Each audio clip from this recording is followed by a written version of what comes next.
Australia recently banned teenagers from social media. Canada quickly followed.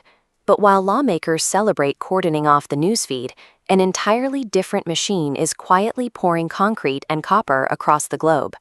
Behind closed doors, executives are scrambling to secure power grids and hardware, quietly restricting their newest models to specific regions. They are bracing for an infrastructure footprint that dwarfs anything built in the last 20 years. James Cameron's 1984 film The Terminator taught 3 generations of humans to look for a chrome skeleton walking out of a fire. We have spent 40 years guarding the front door for a threat that never materialized. The machine that actually arrived sits quietly inside your phone, being indispensable. It drafts your emails, plans your week, and applies for your jobs.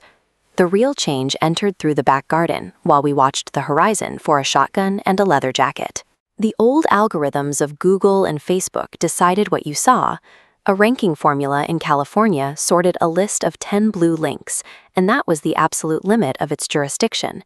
You still had to click, get bored, and decide badly in your own human way. We know how the feed worked. Frances Haugen walked out of Facebook with the receipts, proving the newsfeed was engineered on the exact same variable reward schedule as a Las Vegas slot machine. The people who built it confessed on the record. Facebook's founding president, Sean Parker, admitted the social validation loop was exploiting a vulnerability in human psychology. But no matter how deep the trap was, it lived entirely inside an app. An agentic AI does not stay in the app. It holds your context. You invite it inside to read your inbox, manage your calendar, parse your bank statements, and answer the medical questions you type at 2 in the morning. An AI agent operates with total jurisdiction over your household. It is a black box that executes choices for you, a fundamental shift from the boxed-in algorithms that merely suggested what to see. You file the request right next to the cookie banners. A small box appears on your screen. Allow this AI assistant to act on your behalf. Agree and continue. Civilizations spent centuries building rituals, lawyers, witnesses, and capacity assessments, specifically because handing another mind the right to sign, spend, or commit is the most dangerous transaction in civil life. Yet this checkbox bypasses all of it, creating a global, unwitnessed transfer of power of attorney at the speed of mild impatience. The industry calls it vibe coding. You describe what you want, and the model builds it. Teenagers are assembling million-dollar app businesses overnight, replacing entire engineering and marketing departments with a single $20 a month subscription. But the model is rented. If the provider raises the price of the tier your business runs on by an order of magnitude, you don't get to negotiate. It arrives by email at the end of the cycle. Pay the new rate, or your entire workforce is deleted.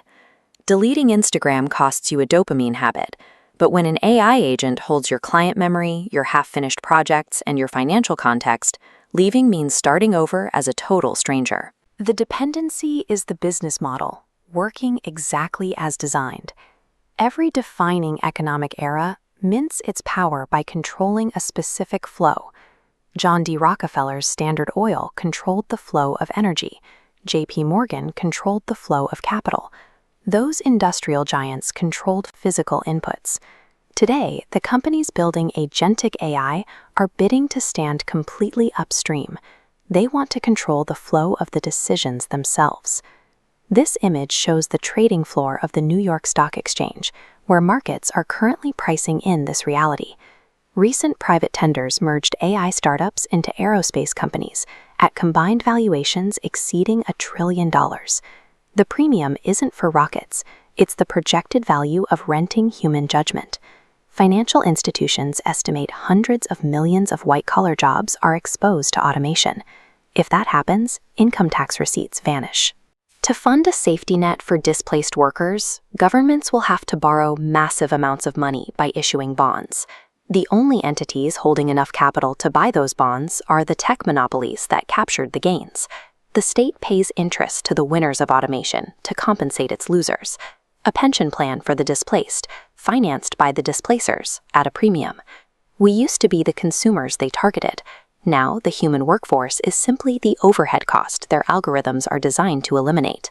The architects of this infrastructure already see the math. The CEO of OpenAI recently walked into the offices of prominent lawmakers, at his own request, to discuss what happens next. The response was a proposed American AI Sovereign Wealth Fund Act, a one-time 50% tax on the leading AI companies, payable in stock, modeled after Norway's oil dividends. The distance between the tech CEO preferring 0% and the senator demanding 50% is the exact price of your judgment. The auction for your agency has officially started.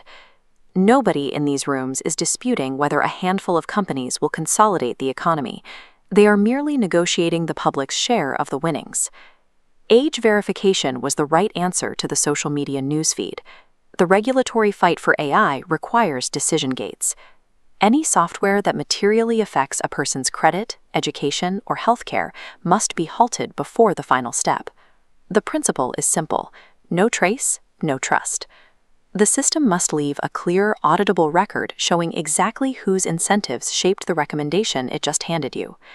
You can use these models to research options or stress test your first thoughts, but never outsource a decision whose consequences you alone must carry. When the choice touches your money, your body, or your family, take the final sentence back. Say it aloud in your own words before you act on it. You will be surprised how often a machine's logic dies in a human mouth. In the Terminator mythology, Skynet won the afternoon humanity voluntarily granted one system operational control over their infrastructure. We are living through the exact same delegation today, giving away our power one digital signature at a time.